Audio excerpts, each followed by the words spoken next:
what about Mr. Bean now? Have you drawn a line under him? No more Mr. Bean? You know, I doubt that he will reappear, but you never know. You must never... The people have spoken. People yeah, quite. But, you know, you must never say never again. A film, as Jeff mentioned, that I was in. So you must never say never. But, you know, there does come a point when you feel as though you've done most of what you want to do with him. So. And because it's not based on language, because it's so physical, Mr. Bean, presumably it's popular everywhere. Yeah, it is. It has what we might call a global outreach. So, like, our holidays of misery, can you go anywhere? Well, yeah, I can't go to many places where you're not recognised. And it's the... yeah, the thing I find most tricky is when people don't recognise you particularly, but half recognise you. You know, it's that strange thing where they go...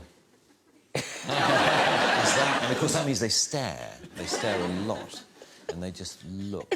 You're sort of feeling, I wish that person wouldn't stare at me, so, you know, I'd rather just, you know, hold up a flag saying, yes, yes, it's me. A few years ago, there was, I was in a Land Rover parts department near Peterborough, the kind of place you find me on most Saturdays. And we're waiting for car parts. And car parts, guys hang around a lot because, you know, to get a part, the guy has to go half a mile to the back of the warehouse and then come back again, and he brings it back. And he says, this is a left-hand one. Oh, you wanted a right-hand one? Sorry, I'll go. And back he goes, and it takes forever. Anyway, I was standing around with a group of guys, and I could see this guy doing that.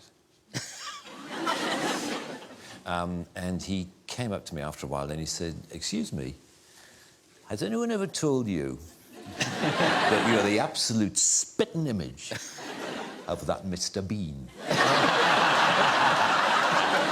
I said, well, actually, I am the actor who plays Mr. Bean. And he said,